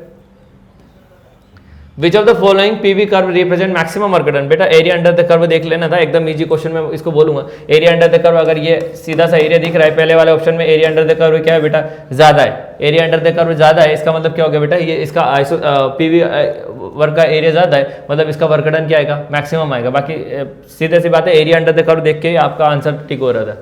ठीक है, फिजिक्स भी लगाएंगे तो भी आंसर सेम आएगा। चलिए नेक्स्ट क्वेश्चन की बात करते हैं। अगेन बेटा क्लास नोट्स में कराया हुआ क्वेश्चन है, सारे क्वेश्चन ऑलमोस्ट क्लास नोट्स में कराए हुए हैं बेटा। डाइबोरन के बारे में मैंने आपको क्लियरली बोला था कि पी ब्लॉक में बोरॉन फैमिली में 3 ही कंपाउंड इंपॉर्टेंट है, boric acid, diborane and borax. Diborane के बारे में बोल रहा है 4 terminal BH bond are 2 centre and 2 electron bond. बिल्कुल ठीक है बेटा, मैंने आपको ऐसा स्ट्रक्चर बताया था। ये बोरॉन है और यहाँ पे लगा हुआ है हाइड्रोजन, एक इलेक्ट्रॉन बोरॉन का, एक हाइड्रोजन का है, और ये आपका ऐसा स्ट्रक्चर था, याद करो। ये हाइड्रोजन है, ये हाइड्रोजन है, इसको टर्मिनल हाइड्रोजन बोल रहे थे। ठीक है, और एक ये इसका वैकेंट ऑर्बिटल पार्टिसिपेट करा था, तो ये था आपका 3 सेंटर 2 इलेक्ट्रॉन बॉन्ड। ठीक है, तो ये 3 यहाँ पे हाइड्रोजन आएगा, ये ब्रीजिंग हाइड्रोजन था, इसको आप सेपरेट नहीं कर सकते, लेकिन आप क्या कर सकते हो, टर्मिनल हाइड्रोजन को क्या कर सकते हो बेटा, टर्मिनल हाइड्रोजन को आप अलग कर सकते हो। ये मैंने आपको क्लास नोट्स में कराया हुआ क्वेश्चन है। तो क्या बोलता है बेटा, पहला क्वेश्चन पढ़िए, the 4 terminal BH bond are 2 centre 2 electron. बिल्कुल ठीक है, यहाँ पे कितने सेंटर है, 2 सेंटर है, और कितने इलेक्ट्रॉन है, एक इलेक्ट्रॉन बोरॉन का है और एक किसका है, हाइड्रोजन का है। 2 सेंटर 2 इलेक्ट्रॉन, ये चारों 2 सेंटर 2 इलेक्ट्रॉन है बेटा। क्लास नोट्स में मैंने बहुत चिल्ला के बोला था कि बेटा ये याद रखना, क्वेश्चन आ सकता है, इंपॉर्टेंट है। ठीक है, बाकी ये दोनों कौन से रहेंगे, 3 सेंटर 2 इलेक्ट्रॉन, ये भी कौन सा रहेगा, 3 सेंटर 2 इलेक्ट्रॉन बॉन्ड रहेगा। ठीक है, the 4 terminal hydrogen atoms and 2 the boron atoms lies in 1 plane. ठीक है, ये सेम प्लेन पे लाई करेगा, बिल्कुल ठीक है। चारों, ये ब्रीजिंग वाला बाहर की तरफ रहेगा और वो बनाना बॉन्ड बनेगा, तो ये बाकी चारों सब कहाँ रहेंगे, सेम ही प्लेन पे रहेंगे। Both the boron are sp, ये गलत हो जाएगा बेटा, मैंने आपको बोला था एक्सेप्शनली इसमें वैकेंट ऑर्बिटल पार्टिसिपेट करेगा हाइब्रिडाइजेशन में, और दोनों बोरॉन का हाइब्रिडाइजेशन क्या आएगा बेटा, sp3 आएगा। ये वैकेंट ऑर्बिटल इसका इसमें इसका वैकेंट ऑर्बिटल पार्टिसिपेट कर रहा है और इसमें इसका वैकेंट ऑर्बिटल पार्टिसिपेट कर रहा है। तो कुल मिला के हाइब्रिडाइजेशन जो होगा दोनों बोरॉन का, यहाँ पे sp3 होगा, sp2 नहीं होगा। क्लास नोट्स में मैंने आपको क्लियरली लिखा हुआ है, पूरा बनाना बॉन्ड बताया हुआ है। ठीक है, थर्ड ऑप्शन आपका करेक्ट हो जाएगा इस केस में। चलिए नेक्स्ट क्वेश्चन की बात करते हैं। अगेन बेटा आयनिक का क्वेश्चन है, एकदम इजी सा क्वेश्चन था, अगर आपको फॉर्मूला याद है, आप फॉर्मूला बेस्ड क्वेश्चन है। देखिए, the pH of solution containing 50 ml of each 0.1 molar solution of acetate and 0.1 molar of sodium acetate. देखिए CH3COOH है, प्लस इसके अंदर क्या मिला रहे बेटा, CH3COON है, तो वीक एसिड है और उसका सोल्ट है, ये क्या बन जाएगा बेटा, एसिडिक बफर बन जाएगा क्या। तो ये बन गया आपका क्या, एसिडिक बफर। तो pH का फॉर्मूला क्या होता है बेटा, pKa plus log concentration of salt upon concentration of acid. ये फॉर्मूला आपको सीधा यूज करना था। pKa कितना हो गया बेटा, pKa क्वेश्चन में गिवन है 4.57 plus log concentration of salt कितना हो गया बेटा, सॉल्ट का कॉन्सेंट्रेशन कितना दे रखा है 50, सोडियम एसिटेट का दे रखा है 0.1 डिवाइडेड बाई इसका दे रखा है 0.01। अब यहाँ पे आपको डाइल्यूशन का टेंशन नहीं लेना है, क्योंकि ऊपर डाइल्यूशन लगाओगे तो कैंसिल ही लेना है, रेशियो है। ये ऊपर जाके बेटा हो जाएगा 10, कट जाएगा तो log 10 की वैल्यू हो गई 1, यानी कि होगा 4.57 प्लस 1, यानी कि कितना आ गया है 5.57। ठीक है, एकदम इजी सा क्वेश्चन था बेटा। आप सीधा बफर सॉल्यूशन यूज करना, फॉर्मूला यूज करना था, एसिडिक बफर बन रहा है। ये आपको जज करना था कि एसिडिक बफर वाला फॉर्मूला यूज करना है। आपको मैंने क्लास नोट्स में लिखा हुआ क्वेश्चन है कि वीक एसिड है और उसका सोल्ट है, तो आपको क्या बनेगा, बफर बनता है। चलिए नेक्स्ट क्वेश्चन की बात कर लेते हैं। ओके, बॉन्डिंग का क्वेश्चन है बेटा, which among the following statement is incorrect statement. C2 molecule has 4 electron in 2 degenerate pi orbital. बेटा इसमें आपको क्या करना है, MOT लगाना है, sigma 1s star, sigma 2s and sigma 2s star. इसके बाद आएगा आपका pi 2px equal to pi 2py then so on. ठीक है, आपको बॉन्डिंग लगा कि ये स्ट्रक्चर यूज कर, 14 से पहले आप 2-1 वाला फॉलो करोगे, 14 के बाद 1-2 वाला फॉलो करोगे, ये पैटर्न फॉलो करके आपको इसका आंसर करना था। C2 कार्बन के पास कितने इलेक्ट्रॉन बेटा, 6 का मतलब टोटल 12 हो गए, यानी कि 2, 2, 4, 2, 6, 2, 8 एंड 2, 10 एंड 12। तो क्या बोला है बेटा, टू डिसजेनरेट पाई ऑर्बिटल्स में 4 इलेक्ट्रॉन है। बिल्कुल ठीक है बेटा, करेक्ट स्टेटमेंट है पहला वाला। H2 plus ion has 1 electron, hydrogen के पास 2 इलेक्ट्रॉन हो गए, दो में से अगर एक चला गया तो H2 प्लस पे कितना इलेक्ट्रॉन बचेगा, ये भी करेक्ट हो गया। O2 positive ion is diamagnetic, ये इनकरेक्ट है बेटा। देखिए O2 का स्ट्रक्चर मैंने आपको बताया था, ये बनेगा आपका pi 2p x equal to pi 2p y star वाला, और इन दोनों में एक एक अनपेड रहता है बेटा। ठीक है, अगर एक एक अनपेड इलेक्ट्रॉन रहेगा तो अनपेड एक O2 पॉजिटिव है, मतलब एक इलेक्ट्रॉन चला भी गया तो एक अनपेड इलेक्ट्रॉन बचेगा, एक अनपेड इलेक्ट्रॉन बचेगा तो ये कौन सा नेचर आएगा बेटा, पैरामैग्नेटिक आएगा ना कि डायमैग्नेटिक आएगा। तो थर्ड ऑप्शन आपका इनकरेक्ट हो जाएगा। आपको बॉन्डिंग में क्वेश्चन कराया हुआ है, मैंने आपको बोला था कि MOT का डिस्कवरी इसी के लिए किया था। वाई O2 इस पैरामैग्नेटिक VBT से एक्सप्लेन नहीं कर पा रहे थे अपन। ठीक है, चलिए आगे चलना चाहते हैं। विच ऑफ द फॉलोइंग है मैक्सिमम लोन पेयर रिपल्शन, आपको लोन पेयर चेक कर लेना, बस सीधी सी बात है। IF5 में कितना लोन पेयर होगा बेटा, 1 लोन पेयर। SF4 में कितना होगा, आयोडीन के पास टोटल लास्ट में कितने इलेक्ट्रॉन बेटा, 7 में से 5 बॉन्डिंग में चले गए, इसके पास 1। XCF2 जीनोन के पास लास्ट में कितने इलेक्ट्रॉन बेटा, 8 में से 2 चले गए तो बचे कितने, 3। यहाँ पे कितने लोन पेयर बचेंगे, 2। तो यहाँ पे लोन पेयर 3 लोन पेयर है। XCF2 का स्ट्रक्चर क्लास में कराया हुआ है बेटा, ये F और ये F, ये 3 लोन पेयर ऐसे रहेंगे, लीनियर स्ट्रक्चर आएगा। तो रिपल्शन क्या रहेगा, मैक्सिमम रहेगा। XCF2 आंसर आ जाएगा। क्लास नोट्स का क्वेश्चन है एज इट इज बेटा, एकदम इजी क्वेश्चन था। देखिए नेक्स्ट क्वेश्चन, अगेन मोल कंसेप्ट का क्वेश्चन है बेटा, थोड़ा ठीक क्वेश्चन था। 95% प्योर दे रखा है, ठीक है। तो इसका HCl का टाइट्रेट कराना है इसको, तो कितना अमाउंट लगेगा, ठीक है। देख लीजिए क्वेश्चन, इसके मोल्स निकाल लीजिए पहले। मोल्स का फॉर्मूला क्या होगा, मोलरिटी मल्टीप्लाई बाय वॉल्यूम। किसके अंदर होना चाहिए बेटा, लीटर के अंदर। ठीक है, देखिए मोलरिटी कितनी होगी बेटा, मोलरिटी कितनी दे रखी है इसकी, 0.5 मोलर दे रखी है। वॉल्यूम कितना दे रखा है, 50 × 10⁻³ तो ये मोल्स कितना आ गया बेटा, देखो मोल्स आ गया कितना, ये आ जाएगा आपका 25 मल्टीप्लाई बाय 10⁻³ मोल्स आ गए। मोल्स के बाद क्या करोगे, given mass upon molecular mass formula लगा लीजिएगा, और उसके बाद क्या आ जाएगा, वेट आ जाएगा। लेकिन ये प्योर कितना है बेटा, 95% प्योर है। यानी कि अगर 100% प्योर सैंपल होता तो उसमें से आपको कितना CaCO3 मिलता, 100 ग्राम का अगर आपका सैंपल है तो उसमें से कितना ग्राम मिलेगा, 95 ग्राम क्या मिलेगा बेटा, CaCO3। तो 1 ग्राम CaCO3 के लिए आपको सैंपल कितना लेना पड़ेगा बेटा, 100 डिवाइडेड बाय 95। तो यहाँ से वेट निकाल लीजिए और इसके साथ रखिए, ये आपका आंसर समझ में आ जाएगा आपको कि कौन सा आंसर आएगा।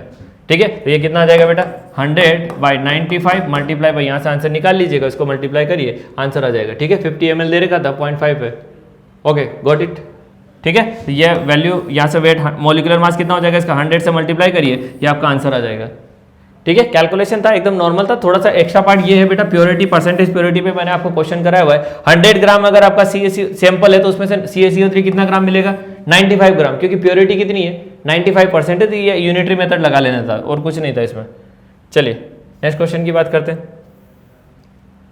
Identified the incorrect statement. Incorrect statement देख लेते हैं बेटा। द ऑक्सीडेशन नंबर ऑफ, ओहो बेटा ये KO2, ये K+ होता है और O2- होता है। सुपर ऑक्साइड आयन है, सुपर ऑक्साइड आयन है तो O2- रहेगा।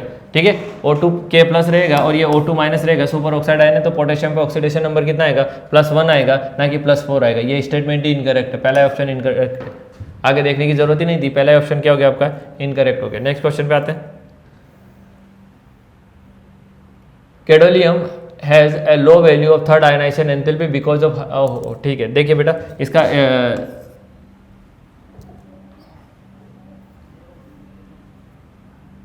देखिए इस क्वेश्चन को देखिए, सॉरी देखिए, GD का जो इलेक्ट्रॉनिक कॉन्फ़िगरेशन होता है वो होता है आपका XC, ये हो गया आपका 4F7 5D1 और 6S2 आएगा। ठीक है, तो थर्ड वाला यानी कि 3 इलेक्ट्रॉन निकलने के बाद ये क्या बन रहा है, हाफ फील्ड बन रहा है क्या, इंपॉर्टेंट हो जाता है बेटा। हाफ फील्ड वाला जो होता है, half filled and full filled electronic configuration are stable due to high exchange energy. मैंने आपको एटॉमिक में बताया था half filled full filled stable क्यों होते हैं, हाई एक्सचेंज एनर्जी की वजह से। तो इसका ऑप्शन नंबर 1 करेक्ट हो जाएगा, हाई एक्सचेंज एनर्जी। ठीक है, नेक्स्ट क्वेश्चन की बात करते हैं। नेक्स्ट क्वेश्चन पे आते हैं। ओके, काइनेटिक्स का क्वेश्चन है, अच्छा क्वेश्चन था बेटा। थोड़ा सा आपको ट्रिकी पार्ट ये था कि आपको यहाँ पे एक पर्टिकुलर ग्राफ बनाए और इसके बाद ऑप्शन से जज करना था। देखिए वाई एक्सिस पे क्या दे रखा है, for zero order and first order. पहला ऑप्शन देखते हैं क्या बोल रहा है, जीरो ऑर्डर। वाई पे क्या लेना है, कॉन्सेंट्रेशन लेना है बेटा। वाई पे क्या लेना है बेटा, कॉन्सेंट्रेशन लेना है। और एक्स पे क्या लेना है, टाइम लेना है।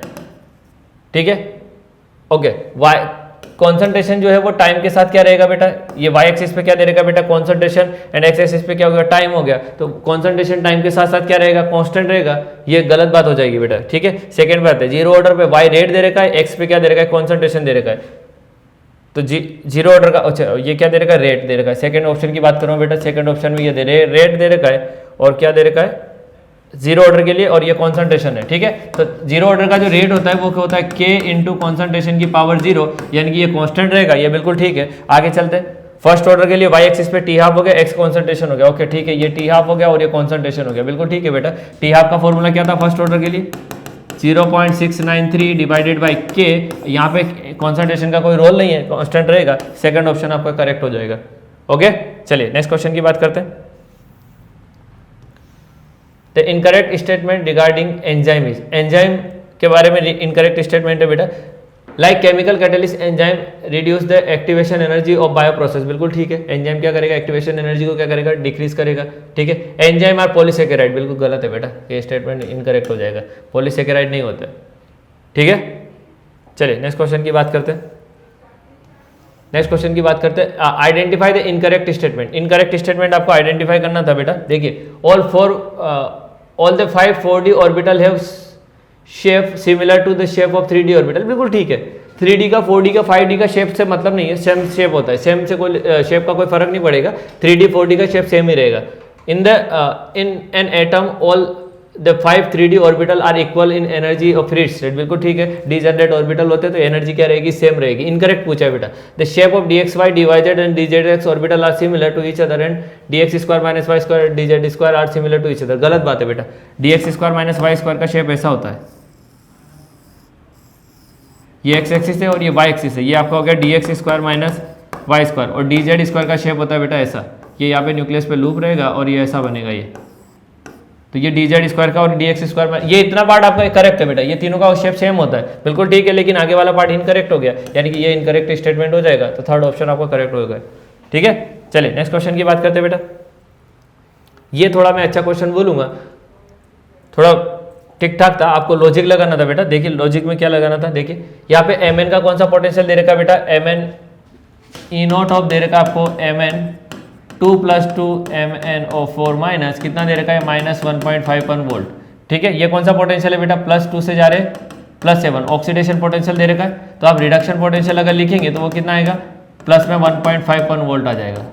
ठीक है, ये क्या दे रखा है बेटा, वाटर का रिडक्शन पोटेंशियल दे रखा है आपको, O2 से कहाँ जा रहे हैं आप, O2 से क्या जा रहे हैं H2O में जा रहे हैं। अब इन दोनों में आप क्या करिए कंपैरिजन करा लीजिए, मैंने आपको बोला था जिसका जो पोटेंशियल ज्यादा है वो आदमी वही काम करेगा, तो ये कौन सा पोटेंशियल लेंगे बेटा 1.51।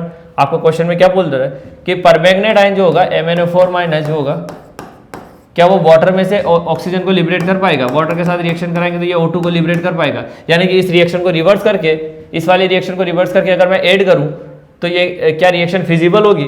अगर इस रिएक्शन को रिवर्स कर दिया बेटा तो ई नोट इसका कितना दे रखा बेटा MnO4 minus two Mn2 plus कितना आएगा, ये रिडक्शन पोटेंशियल कितना हो गया, ये कौन सा पोटेंशियल है OP, रिडक्शन पोटेंशियल कितना हो जाएगा +1.51, तो इसका रिडक्शन पोटेंशियल हो गया, ये आपका कैथोड बनाना पड़ेगा, इसका रिडक्शन पोटेंशियल ज्यादा है, और एनोड कितना हो गया, ये एनोड का दे रखा 1.22, तो ई नोट अगर आप निकालेंगे तो ई नोट हो जाएगा बेटा आपका 1.51 माइनस 1.223। ठीक है, ओवरऑल ई नोट जो होगा वो ग्रेटर देन 0 आएगा, बस आप इतना याद रखिए, ग्रेटर देन 0 आया इसका मतलब क्या हो गया, रिएक्शन फिजिबल हो जाएगी, तो O2 को लिबरेट करेगा। अब O2 को लिबरेट करेगा 1.51 माइनस 1.22 यानी कि 0.287 आ जाएगा, yes because of E naught cell, E naught cell greater than आया, रिएक्शन फिजिबल है। क्वेश्चन में थोड़ा सा ट्रिकी पार्ट ये था बेटा कि आपको थोड़ा जज करना पड़ेगा कि MnO4 माइनस को लिबरेट कराना है, यानी कि Mn4 माइनस किस में जाएगा, Mn2 प्लस में जाएगा। यहाँ पे क्या हो रहा है, इसका रिडक्शन हो रहा है, तो आपको रिडक्शन पोटेंशियल ले लेना था, रिडक्शन पोटेंशियल कितना है 1.51 हो जाएगा, ऑक्सीडेशन पोटेंशियल -1.51 है, तो रिडक्शन पोटेंशियल कितना हो जाएगा प्लस में हो जाएगा। ठीक है, चलिए नेक्स्ट क्वेश्चन की बात करते हैं। अगेन बेटा एस ब्लॉक से एप्लीकेशन पे क्वेश्चन था बेटा। देखिए लिथियम जो होता है, सोडियम होगा, KOH हो गया और COS हो गया, इसमें यूजेस दे रखे आपको। ठीक है, मैंने क्लास नोट्स में आपको क्वेश्चन करा हुआ है, सीजन जो होता है वो फोटो इलेक्ट्रिक सेल में यूज होता है, लो आयनाइजेशन एनर्जी होती है। ठीक है, KOH मैंने आपको ईडियोमेट्री में कराया था, CO2 को एब्जॉर्ब करने के काम आता है। ठीक है, तो ये क्या करेगा, एब्जॉर्ब कार्बन डाइऑक्साइड। अगर दो भी आपको पता चल गया, बाकी एप्लीकेशन है। ठीक है, लिथियम इलेक्ट्रोकेमिकल सेल में यूज होगा, क्योंकि इसका क्या रहेगा बेटा, लिथियम आयन बैटरी आजकल यूज भी होती है, क्यों, इसका रिडक्शन पोटेंशियल बहुत ज्यादा होता है। ECS में सबसे ज्यादा क्या होता है, ऑक्सीडेशन पोटेंशियल सबसे ज्यादा होता है। ठीक है। तो ये लिथियम हो गया, ये आपका इलेक्ट्रोकेमिकल सेल हो गया। इतने में आप मैच कर लीजिए, आपका ए का सेकंड हो जाएगा, बी का थर्ड हो जाएगा, सी का one and third option correct है। ठीक है, एप्लीकेशन पे बेस्ट क्वेश्चन था बेटा, एप्लीकेशन आपको कराया हुआ है, क्लास नोट्स में कराया हुआ है। देखिए नेक्स्ट क्वेश्चन की बात करते हैं। देखिए नेक्स्ट क्वेश्चन बोल रहे थे acidic strength of mono substituted nitrophenol is higher than phenol because of electron withdrawing group. बिल्कुल ठीक है, मोनो ये फिनॉल हो गया। और कोई भी मोनो सब्स्टिट्यूटेड नाइट्रो ग्रुप ले लीजिए, ये NO2 है, अगर ये ऑर्थो पैरा पे लगा हुआ है तो -M शो करेगा, मेटा पे लगा हुआ है तो -I करेगा, माइनस वाला एसिडिक स्ट्रेंथ को बढ़ाएगा, तो माइनस वाला एसिडिक स्ट्रेंथ को बढ़ाएगा। OH यहाँ पे NO2 लगा लीजिए, या यहाँ पे लगा लीजिए, या यहाँ पे लगा लीजिए। यहाँ पे लगाएंगे तो ये -M लगाएगा, और मेटा पोजीशन से -I लगाएगा, तो भी एसिडिक स्ट्रेंथ को क्या करना है बेटा, बढ़ना पड़ेगा। ठीक है, तो पहला वाला स्टेटमेंट आपका करेक्ट हो गया। Ortho nitrophenol and Meta nitrophenol, ortho Meta and para nitrophenol will have same acidic strength, they have one nitro. बिल्कुल गलत है बेटा, मेटा से तो -M लगेगा ही नहीं, तो मेटा वाले का -M नहीं लगेगा, यानी कि यहाँ से कौन सा इफेक्ट लगेगा, -I लगेगा। अगर -I लगेगा इसका मतलब इसका एसिडिक स्ट्रेंथ क्या आएगा, कम आएगा। ऑर्थो और पैरा से तो कम ही होगा, सेम नहीं हो सकता तीनों का। और ऑर्थो पैरा में भी डिफर करेगा, वो एक में इंट्रामोलिकुलर एज बॉन्डिंग हो रही है। ठीक है, तो ऑप्शन नंबर क्या हो जाएगा, सेकंड आपका पहला वाला करेक्ट है और दूसरा वाला क्या हो जाएगा, इनकरेक्ट हो जाएगा। ठीक है, क्लास नोट्स में कराया हुआ क्वेश्चन है बेटा ये भी। नेक्स्ट क्वेश्चन की बात करते हैं, सेक्शन बी। सेक्शन ए जो था बेटा वो आपका वाइंड अप होता है। सेक्शन बी में आपको क्वेश्चन 15 क्वेश्चन थे, उसमें से आपको कितने करने थे, 10 क्वेश्चन का अटेम्प्ट करने थे। देखिए इसमें से the pollution due to oxide of sulphur gets enhanced due to the presence of, बेटा एज इट इज क्वेश्चन दे रखा है एनसीईआरटी में, एनसीईआरटी से क्वेश्चन था, बस इसको हाइड्रोकार्बन से कोई फर्क नहीं पड़ेगा, बाकी सबसे फर्क पड़ेगा। हाइड्रोकार्बन को छोड़ के बाकी सब इस पर क्या करेंगे, एनहेंस करेंगे बेटा। एज इट इज एनसीईआरटी में क्वेश्चन दे रखा है, ए बी डी आपका इन्फॉर्मेशन बेस्ड क्वेश्चन है बेटा। इसमें क्या करेगा, particulate matter as it is दे हुआ, लाइन दी हुई एनसीईआरटी में, वहाँ से क्वेश्चन था। एप्लीकेशन से देख लेना, समझ में आ जाएगा। हाँ, थोड़ा ट्रिकी पार्ट ये था कि बेटा ऑप्शन में मल्टीपल चॉइस था, तो बहुत से बच्चों ने इसको लेफ्ट कर दिया, क्योंकि थोड़ा इन्फॉर्मेशन बेस्ड क्वेश्चन था, वो श्योर नहीं थे इसलिए उन्होंने नहीं किया। बट ऐसा नहीं कि आप बहुत टफ क्वेश्चन है, एनसीईआरटी की लाइन से क्वेश्चन है। ठीक है, नेक्स्ट क्वेश्चन की बात करूँ, the correct IPSC name, IPSC naming का क्वेश्चन है बेटा। आईपीएससी नेमिंग की बात करूँ तो नंबरिंग आपको करनी पड़ेगी, तो इधर से करेंगे तो 1 ये आ जाएगा, 1 2 3 4 5 6। तो इधर से नंबरिंग करेंगे तो ये आएगा बेटा 2 पे, 3 पे, 4 पे और 6 पे। अगर इधर से करेंगे तो ये आएगा 1 2 3 4 5 6, तो ये आएगा 1 पे आ रहा है। ठीक है, उसके बाद आ रहा है 3 पे आ रहा है, उसके बाद आ रहा है 4 पे आ रहा है, उसके बाद 5 पे आ रहा है। ये मिनिमम लोकेंट रूल लगाएंगे तो ये वाला मिनिमम दे रहे हैं, मतलब इधर से नंबरिंग करनी पड़ेगी, यानी कि 1 ब्रोमो वाला आपका करेक्ट हो जाएगा, यानी कि 1 ब्रोमो वाला ऑप्शन लेना है, 1 ब्रोमो, उसके बाद 1 इसका नंबरिंग 1, ये 2, ये 3, ये 4, ये 5, 1 ब्रोमो 5 क्लोरो 4 मिथाइल। ठीक है, 1 ब्रोमो 5 क्लोरो 4 मिथाइल, इतने में आपका आंसर आ जाएगा। ठीक है, फोर्थ ऑप्शन आपका करेक्ट हो गया। नेक्स्ट क्वेश्चन की बात करते हैं।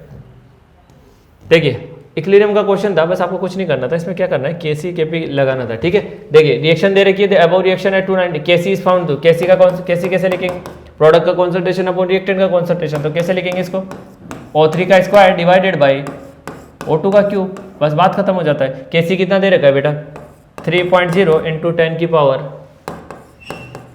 59 दे रखा है। ठीक है, the concentration of O2 at equilibrium is 0.04 molar, यानी कि ये कितना हो गया, ये आ जाएगा O3 का स्क्वायर डिवाइडेड बाई हो जाएगा 0.040 का क्यूब। ठीक है, बस इतना ही करना था आपको, इसको सोल्व करके आपको आंसर लाना था। इसका कॉन्सेंट्रेशन निकालना है, O3 का कॉन्सेंट्रेशन निकालना है इक्विलिब्रियम पे, तो O3 का कॉन्सेंट्रेशन कैसे निकालोगे बेटा, O3 का इसको इधर मल्टीप्लाई कर दीजिएगा, ये नेगेटिव होगा बेटा, नेगेटिव होगा तो ये कितना आ गया, इसको लिख देंगे 3 इंटू 10 की पावर माइनस 59, तो ये रहा मल्टीप्लाई बाई, ये इधर आएगा तो इसको लिख दिया मैंने 4 इंटू 10 की पावर माइनस 3 का क्यूब कर देंगे इसको, O2 का क्यूब एंड ओके क्यूब करेंगे। ठीक है, तो 4 का क्यूब 64 हो जाएगा और 3 का क्यूब 9 हो जाएगा, इसको इधर लेके उसको अंडर रूट में ले लेना, आंसर आ जाएगा। ये O2 के कॉन्सेंट्रेशन का स्क्वायर है। इसके बाद क्या करेंगे, इसका अंडर रूट ले लेंगे, तो रफली ये 64 के आसपास आएगा, 10 की पावर माइनस 32, ये फोर्थ ऑप्शन है। आपको एक्जैक्टली कैलकुलेट करने की जरूरत ही नहीं है, ये 10 की पावर माइनस 59 हो गया और ये 10 की पावर माइनस 9 आएगा, 10 की पावर माइनस 58 आ गया, और इसको सोल्व करेंगे बेटा तो 56 के 65 के आसपास बनेगा, -59 और ये -9 68 आ गया। 68 को सोल्व करेंगे तो ये कितना बनेगा बेटा, 3 इंटू 4 का क्यूब हो गया 64 इंटू 10⁻⁻68 रफली सोल्व करोगे तो -32 -34 की रेंज में आंसर आएगा। एक ही ऑप्शन है, ठीक है, आपको एग्जैक्टली कैलकुलेट नहीं करना था। चलिए आगे चलिए। अगेन बेटा इन्फॉर्मेशन को बेस्ड क्वेश्चन है, मेटलर्जी का क्वेश्चन है। आपको इधर नाम दे रखे, इधर उसका फॉर्मूला जज करना है, ठीक है। देखिए हेमेटाइट Fe2O3 हो गया, मैग्नेटाइट बेटा सीधा सा ऑप्शन है, फर्स्ट ऑप्शन करेक्ट हो जाएगा, फर्स्ट का थर्ड आ गया, ठीक है। Fe2O3 बी का कितना आ गया 1 आ गया, मैग्नेटाइट हो गया। हेमेटाइट एंड मैग्नेटाइट किसके ओर से वो आपको याद है तो भी आप कर सकते हो, इसमें भी ऐसा कुछ इश्यू नहीं था। As it is information based question है, ठीक है। ऑलमोस्ट सबका सही होगा बेटा, ये सबको ऑलमोस्ट याद ही है, ठीक है। ये अच्छा क्वेश्चन है थोड़ा बेटा, आपको कराया हुआ है। Lucas test primary secondary and tertiary alcohol are distinguish on the basis of their reactivity, बिल्कुल ठीक है। प्राइमरी अल्कोहल जो होगा बेटा वो ल्यूकास टेस्ट में क्या करेगा, ROH प्लस HCl ZnCl2 लेंगे तो ये क्या करेगा, कार्बोकेटाइन बनाएगा, ROH2 पॉजिटिव बनेगा, यहाँ से एलिमिनेट होगा तो R पॉजिटिव प्लस H2 बनेगा। अब R पॉजिटिव बनेगा जो 3 डिग्री वाले का सबसे ज़्यादा स्टेबल होता है कार्बोकेटाइन, फिर 2 डिग्री, फिर 1 डिग्री। मैंने आपको क्लास नोट्स में कराया हुआ है। 3 डिग्री वाला तुरंत टर्बिडिटी देगा, यह कुछ मिनट लेगा, और ये कई आवर्स तक टर्बिडिटी नहीं देगा, या नो टर्बिडिटी आएगी। तो सेकंड ऑप्शन पढ़ते primary alcohol are most reactive, गलत है, लीस्ट रिएक्टिव आएगा। प्राइमरी अल्कोहल लीस्ट रिएक्टिव होगा बेटा, तो स्टेटमेंट 1 करेक्ट है, स्टेटमेंट 2 क्या हो जाएगा आपका, इनकरेक्ट हो जाएगा, ठीक है। चलिए नेक्स्ट क्वेश्चन की बात करते हैं। ऑप्शन नंबर सेकंड स्टेटमेंट 2 क्या हो गया बेटा आपका, इनकरेक्ट हो गया, ठीक है। नेक्स्ट क्वेश्चन देख लीजिए। In the neutral or finally alkaline medium KMnO4 oxidized iodide into iodide, the change in oxidation number of manganese. alkaline medium में बेटा ये सीधी सी बात है, KMnO4 जो होगा वो कहाँ पे जाएगा, MnO2 में जाएगा। क्लास नोट्स में कराया हुआ है, +7 से किस में जा रहा है, +4 में, ये लो। या मैंने आपको एन फैक्टर के लिए बताया था कि KMnO4 का एन फैक्टर के लिए आप याद रखिए, बेन कर दो किसको, 153 को। बेसिक मीडियम में एन फैक्टर 1, एसिडिक में 5 और न्यूट्रल मीडियम में कितना होगा, 3 होगा, बस खत्म हो गया क्वेश्चन, ठीक है। नेक्स्ट क्वेश्चन की बात करें, आगे अच्छा क्वेश्चन था बेटा, ठीक ठाक क्वेश्चन बोलेंगे इसको, काइनेटिक्स आपको लगाना था। For a first order reaction initial concentration is A0 दे रखा है बेटा, कितना आपको 0.1 मोलर दे रखा है, विच बिकम्स कितना, 80 कितना दे रखा है बेटा, 0.001 मोलर दे रखा है। After 5 minute the rate constant, ठीक है, एकदम इजी सा क्वेश्चन है। K इक्वल टू क्या हो गया बेटा, 1/T ln A0/80, ठीक है। तो ये K कितना आ गया, 1/T कितना दे रखा बेटा, 1/5, ये हो जाएगा log 2.303 से मल्टीप्लाई कर लीजिएगा, ये हो गया log A0 कितना हो गया बेटा 0.1, ये कितना हो गया 0.001 है ना, तो ये आ जाएगा 10 की पावर 2 को आगे ले लेंगे तो ये आ जाएगा मल्टीप्लाई बाय 2 कर लेंगे, इसको सोल्व कर लीजिएगा, यही आंसर है आपका, ठीक है। एक से कम ही आएगा, 2.3 को 2 से मल्टीप्लाई करेंगे 4.6 डिवाइडेड बाय 5, एक से कम आएगा, रफली एक के आसपास आंसर हो जाएगा। रफली कैलकुलेशन कर सकते हो आप, एग्जैक्ट कैलकुलेशन का जरूरत नहीं था, बस आपको फर्स्ट ऑर्डर का फॉर्मूला लगाना था, इजी सा क्वेश्चन था, कुछ ज़्यादा टफ क्वेश्चन नहीं है। नेक्स्ट क्वेश्चन की बात करते हैं, ओके।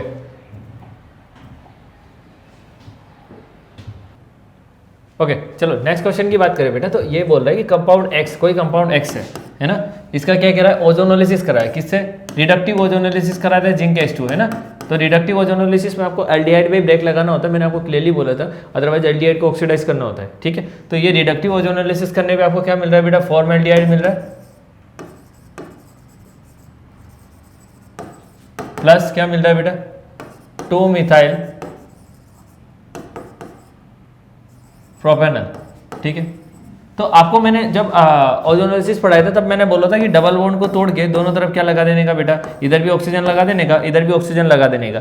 आप वैसे कर सकते हो, सारे ऑप्शन में डबल बॉन्ड लगा के आप कर सकते हो। दूसरा फॉर्मल्डिहाइड बन रहा है, मतलब टर्मिनल आपको क्या बनाना पड़ेगा, एल्किन बनाना पड़ेगा, टर्मिनल एल्किन बनाना पड़ेगा, वैसे भी कर सकते हो। या फिर थर्ड तरीका, इस प्रोडक्ट को देख लो, C डबल बॉन्ड O, ये हो गया आपका H, ये हो गया फॉर्मल्डिहाइड, और दूसरा क्या बनेगा बेटा 2 मिथाइल प्रोपेनल, तो ये क्या बनेगा बेटा CH3CH, ये हो गया CH3, C double bond O, और ये हो गया H, हो गया। अब इसको दोनों ऑक्सीजन को हटा के इन दोनों डबल बॉन्ड को क्या कर दीजिए, मर्ज कर दीजिए, क्या बन जाएगा ये CH3CH, ये हो गया आपका CH3, ये हो गया CH डबल बॉन्ड, ये हो गया CH2, ये आपका आंसर हो जाएगा, ठीक है। आपको जैसे तरीका अच्छा लग रहा है वैसे कर लीजिए, आंसर सबसे सेम ही आना, ये हो जाएगा 1 2 3 4, 3 methyl but one ene, 3 methyl but one ene, first fourth option आपका करेक्ट हो जाएगा, ठीक है।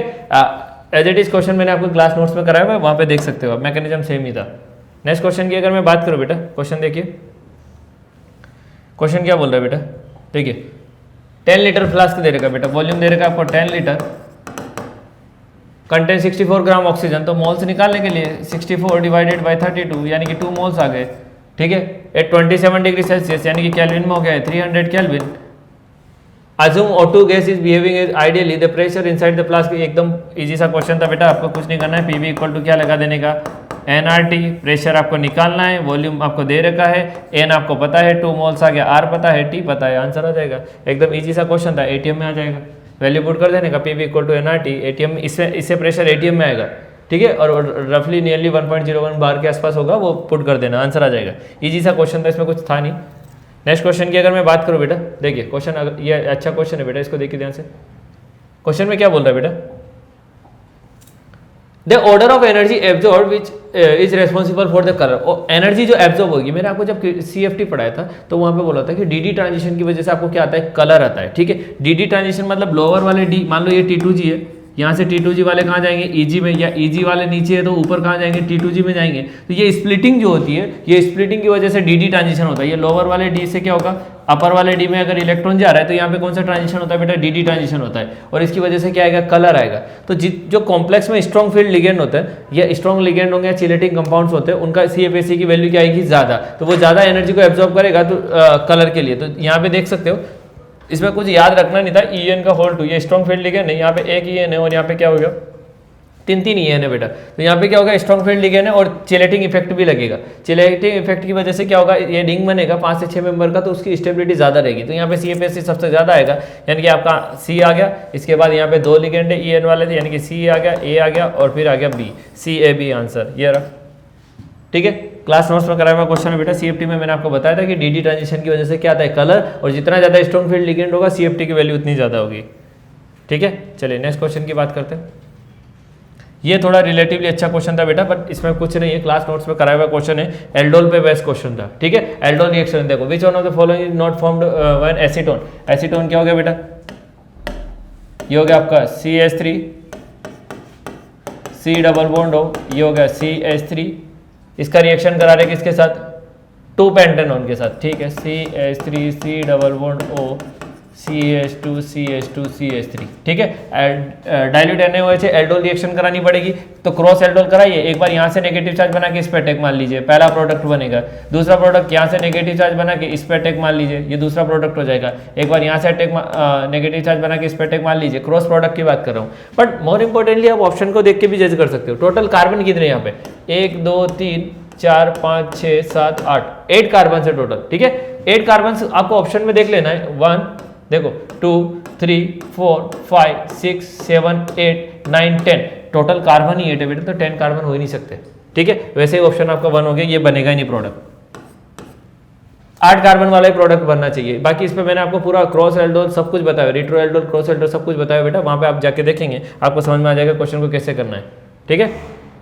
आपको कुछ नहीं करना था बेटा, अल्फा H निकालना है। जैसे मैं एक प्रोडक्ट में बना के दिखा देता हूँ आपको, देखिए ये लिया CH3 C डबल बॉन्ड हो CH3, ये लिया आपने CH3 C डबल बॉन्ड हो CH2 ये हो गया CH3, यहाँ से अल्फा H निकालेंगे तो ये बनेगा CH2 नेगेटिव। इस मॉलिक्यूल पे अटैक मारिए, क्या बनेगा CH3C ओपन नेगेटिव चार्ज, और ये लगा हुआ है आपका CH2 CH3, और इसके साथ ये जुड़ेगा तो ये क्या बनेगा बेटा CH2 C डबल बॉन्ड हो CH3, वाटर के साथ रिएक्शन कराएंगे तो ये हो गया अल्फा, ये beta hydroxy carbonyl alcohol aldol, ठीक है। इसके बाद इसका हीटिंग करेंगे तो यहाँ से OH और यहाँ से H जाएगा तो ये क्या बनेगा अल्फा बीटा अनसैचुरेटेड कार्बोनिल बन जाएगा। तो ऐसे आपको क्रॉस एल्डोल करा के अल्फा कार्बन से H+ निकालिए और अटैक मार दीजिए, आंसर आ जाएगा, ठीक है। बट मोर इंपॉर्टेंटली आप जो मैंने बताया कि 10 कार्बन हो ही नहीं सकते, वैसा भी कर सकते थे तो भी आंसर आ रहा था, ठीक है। चलिए नेक्स्ट क्वेश्चन की बात करते हैं। ये बेटा नट्स इक्वेशन लगाना है आपको, क्वेश्चन में कुछ नहीं करना है। E cell equal to E0 minus 0.0591 by n log के अंदर आ जाएगा concentration of product divided by concentration of reactant. नट्स इक्वेशन आप लिखिए, Ni solid gives Ni2 plus 2 electron, तो यहाँ से आपको क्लियरली पता चल गया कि n की वैल्यू कितनी हो जाएगी 2।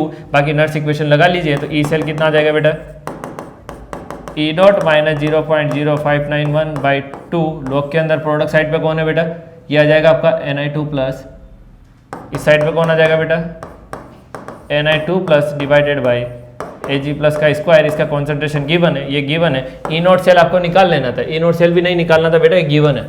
ई नोट सेल कितना दे रखा है 10.5 माइनस 0.0591/2 लॉग के अंदर कितना आ गया, concentration of Ni2 plus divided by concentration of Ag plus का स्क्वायर, ये गिवन है, ये गिवन है, वैल्यू पुट करते ही आपका आंसर आ जाएगा ई सेल।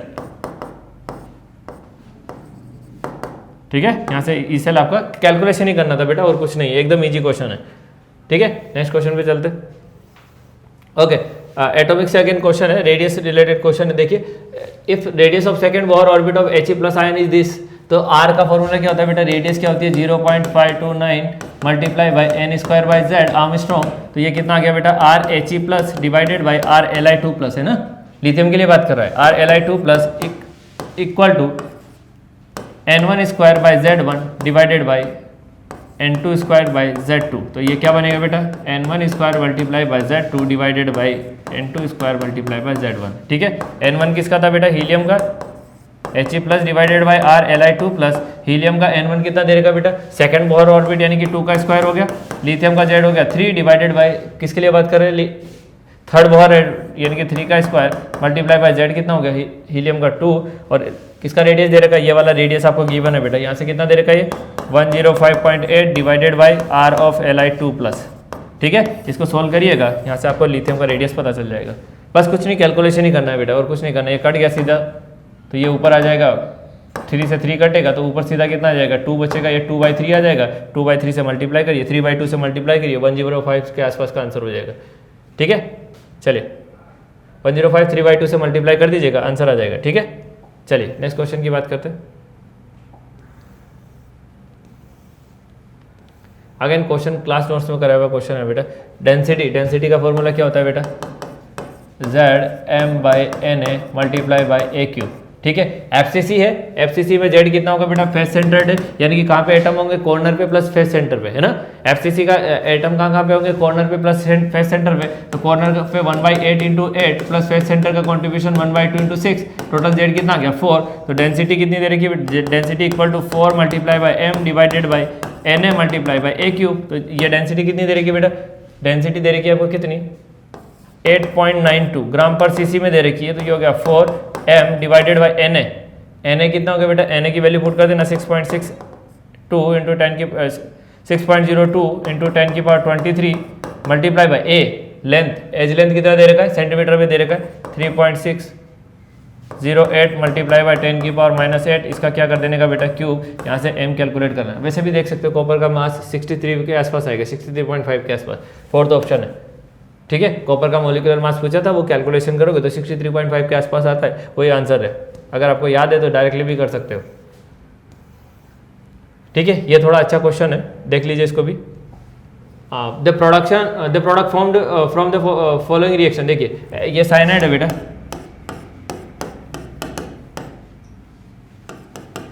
इसका क्या करा है, लिथियम एल्यूमिनियम हाइड्राइड से क्या करा है, रिडक्शन करा है, तो बेटा प्राइमरी एमीन बन जाएगा। ये बन गया आपका CH2, ये हो गया आपका NH2, है ना। NaNO2HCl के साथ रिएक्शन कराए तो ये डाइजेनियम सोल्ट बनेगा बेटा, क्या बनेगा ये, और डाइजेनियम सोल्ट बन के लास्ट में वाटर अटैक मारेगा तो क्या बन जाएगा, अल्कोहल बन जाएगा। ये यहाँ पे डाइजेनियम सोल्ट बनेगा, NaNO2HCl प्राइमरी एमीन का रिएक्शन है, उसके बाद अल्कोहल बन जाएगा। तो ऑप्शन नंबर कौन सा हो गया बेटा आपका, थर्ड आपका आंसर हो जाएगा यहाँ से। ठीक है, तो ओवरऑल अगर पेपर की बात करूँ बेटा, तो ओवरऑल पेपर में आपको ज़्यादा कुछ था नहीं एक्चुअली। पेपर में बस थोड़ा सा रीजनराइजेशन वाले क्वेश्चन थे, स्टेटमेंट 2 दे रखे थे। हाँ, रिलेटिवली लास्ट ईयर के रिस्पेक्ट में पेपर थोड़ा ठीक है। ठीक है, कट ऑफ अगर आपका स्कोर अगर 130 140 है दैट विल बी गुड, बहुत बढ़िया स्कोर करेंगे। 130 140 150 के आसपास कर सकते थे आप आराम से, ऐसा नहीं कि बहुत हार्ड पेपर था। आपके क्लास नोट्स अगर अच्छे से किए हुए, NCERT की हुई है, तो आप आराम से 160 170 तक जा सकते थे। ठीक है, so wish you all the best, thank you.